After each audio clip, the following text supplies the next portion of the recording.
Ini yang dahsyat ya, yang saya sering katakan bahwa semua dalam Islam itu pokok-pokoknya terkorelasi. Jadi antara ini akidah, ibadah, bahkan turunannya muamalah sampai ke akhlak, itu nyambung semua, ada. Jadi kalau kita bicara ke manfaat, kalau ini kan mengonfirmasi yang ke sini, ke akidah, yang tadi itu. Kalau kita bicara manfaat, berarti aspeknya ke muamalah tuh. Ya, khususnya terkait dengan lingkungan. Karena ibadah sendiri adalah praktek muamalah kita dengan Allah, pembuktian kebertuhanan kita kepada Allah. Kalau sudah bicara ke sini, umumnya kan arahnya ke sini nih. Ya, dampak kepada kehidupan kita dalam berinteraksi dengan lingkungan, dengan manusia, dengan kehidupan dan sebagainya. Maka Allah langsung menjawab, Allah sendiri yang langsung menjawab. Satu, manfaat sholat itu pertama, bisa melatih pribadi kita menjadi lebih baik. Menjadikan seseorang insan beriman menjadi baik. Masih ingat seseorang itu jadi baik kalau bisa mengelola dirinya kan? Nafasnya, jiwanya, supaya tidak berdiri sendiri di sifat fujur. Dan masih ingat apa yang saya sampaikan dulu sekali, ya kan? Fujur itu kalau sudah berdiri sendiri diprovokasi setan, wujudnya kan dua. Kalau bukan fahsya, itu mungkar.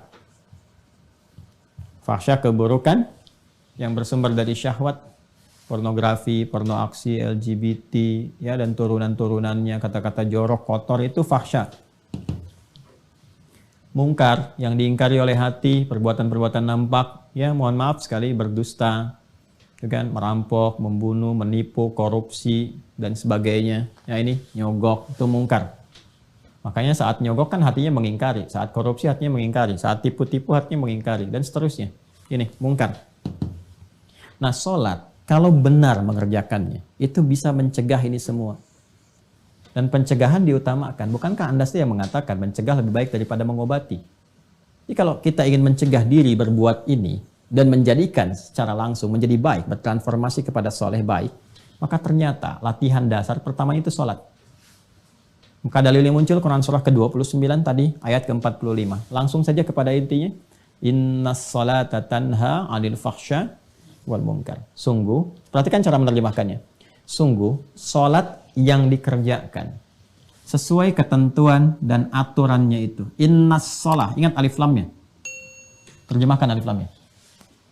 Innas sholata, bukan inna sholata, innas sholah.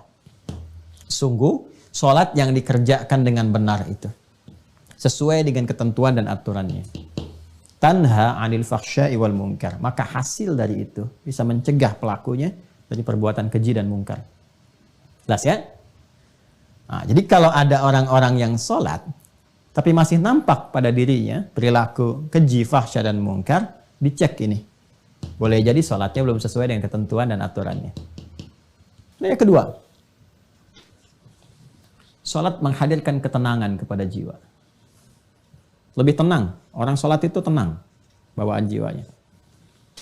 Dan jiwa yang tenang melahirkan pikiran yang cemerlang. Jiwa yang tenang melahirkan perilaku yang menawan. Jiwa yang tenang melahirkan segala ide-ide yang penuh dengan kebaikan dan kemuliaan.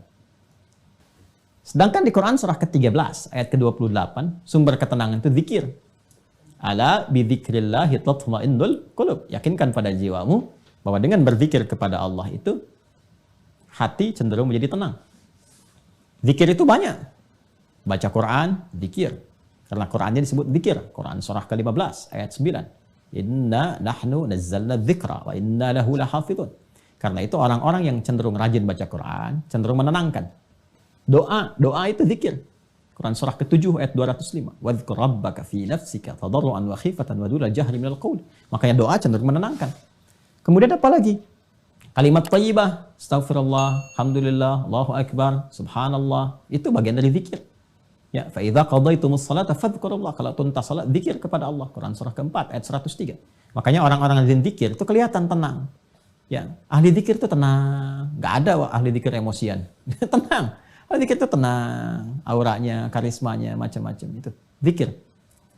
Dan salat itu puncaknya zikir karena memadukan semua itu. Dalam sholat ada takbir, Allahu Akbar. Dalam sholat ada tahmid, Alhamdulillah. Dalam sholat ada apa lagi? Ada tasbih, Subhanallah, Subhana rabbiyal a'la wa bihamdi.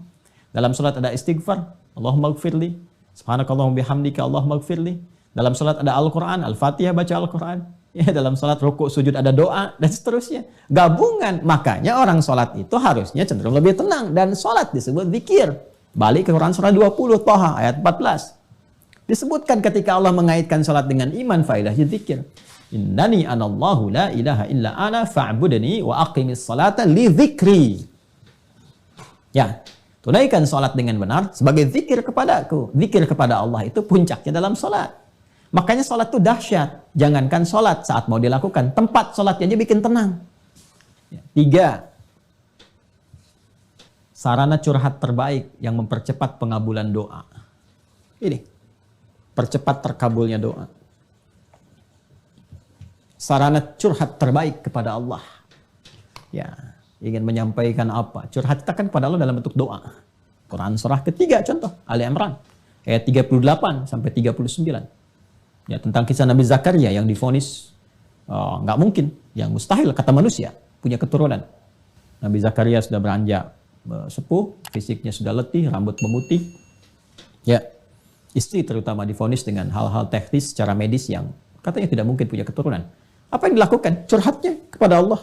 Beliau salat. Salat tuh, solusinya salat. Ya, hunalika da'a Zakaria rabba, di mihrab itulah, di mihrabnya Maryam dia berdoa. Salat. Ya, nanti tahu salatnya di ayat 39. Hunalika da'a Zakaria rabba qala rabbi habli min ladunka dzurriyyatan thayyibah innaka sami'ud du'a. Beliau berkata, ya Allah, mereka mengatakan aku nggak mungkin punya keturunan. Ketika mereka mengatakan tidak mungkin, maka aku beralih kepadamu yang tidak punya batas dalam kemungkinan. Nah, itu tanda ya. Itu fikih Quran tuh. Jadi kalau orang sudah mengatakan ini nggak mungkin bu, ini nggak bisa pak, itu tanda langsung dari Allah bahwa Allah ingin mengabulkan apa yang Anda mohonkan langsung tanpa perantara. Ya, karena itu Nabi Zakaria sudah ngasih contoh yang di surah Maryam itu. Dzikru rahmati rabbika abdahu Zakaria idz nada rabbahu, ya kan, nidaan khafiyah. Rabbi inni wa hanal 'azmu minni washta'ala ra'su syaiba wa lam akum bi du'aika rabbi syaqiyya. Masya Allah, indah sekali. Ya Allah, aku ini selalu tidak pernah putus harapan kepadamu. Aku selalu berdoa, dari rambutku masih menghitam sampai memutih, fisik letih, tapi aku gak pernah putus dalam memohon rahmatmu, berharap kepadamu. Itu. Apa? Minta keturunan. Puncaknya dimohonkan tuh di mihrab itu dalam salat. Mereka mengatakan mustahil. Dan inilah ya tanda pertamanya. Maka aku memohon kepadamu ya Allah yang tidak pernah punya batas dalam pemberian. Anugerahkan kepadaku dari sisimu saja. Karena orang mengatakan gak mungkin, aku minta darimu saja. Ya, keturunan terbaik. Innaka sami'ud du'a. Engkau pasti mendengar doa hamba. Kalau yang pada maha mendengar pun belum dikabulkan, lantas kepada siapa lagi hamba mesti memohon? Apa yang terjadi? Fanadatul malaikatu wa huwa qa'imun yusalli. Itu dalilnya. Fil mihrab. Maka seketika turun malaikat, sedangkan Nabi Zakaria itu masih berdiri dalam sholat. Masih berdiri. Artinya belum selesai sholatnya. Baru selesai berdoa. Seketika turun, menyampaikan, Annallaha yubashshiruka bi Yahya. Beri kabar, kau akan punya anak. Dapat kabar dari Allah. Jadi kabulkan, akan punya anak. Istrimu akan mengandung. Ya, dan namanya diberikan oleh Allah Yahya. Hidup yang kata orang mustahil. Ada dari rahim seorang perempuan yang divonis secara medis, klinis, monofus dan mandul punya keturunan, kata Allah, gak ada yang mustahil bagiku. Jadi, terjadi. Mudah bagi Allah menjadikan segala yang bisa terjadi. Salat mempercepat hadirnya kesuksesan dan kebahagiaan. Ya. Kita gabungkan 4 dan 5, mempercepat kesuksesan dan menghadirkan kebahagiaan. Sukses dan bahagia. Ya, komplit tuh 5. Salatnya 5 waktu, 5 faidah. Sukses dan bahagia. Kalau kita gabungkan sukses bahagia ini, namanya falah.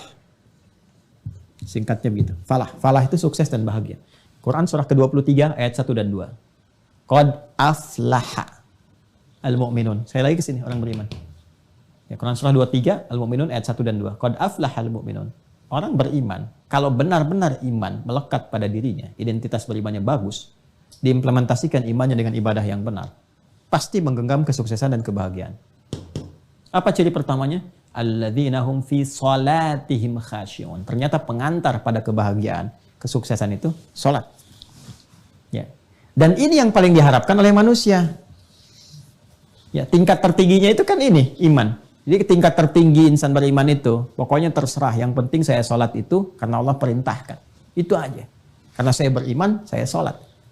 Ya, tapi kan tadi saya katakan, ada yang ciri khas anak-anak, ada yang orang dewasa matang dengan kedewasaan dan akalnya, ada yang dewasa kekanak-kanakan, masih nanya juga dan sebagainya. Ya, maka butuh motivasi. Apa di antara motivasi yang terkuatnya ini? Sukses, bahagia. Sukses, bahagia. Nah, diperdengarkan 5 kali dalam sehari. Ini bahagianya dunia akhirat. Suksesnya dunia akhirat. Ya, Quran surah 23, Al-Mu'minun ayat 1 dan 2. Qad aflahal mu'minun. Orang beriman, kalau benar-benar iman melekat pada dirinya, identitas berimannya bagus, diimplementasikan imannya dengan ibadah yang benar, pasti menggenggam kesuksesan dan kebahagiaan. Apa ciri pertamanya? Alladzina hum fi salatihim khasyi'un. Ternyata pengantar pada kebahagiaan, kesuksesan itu salat.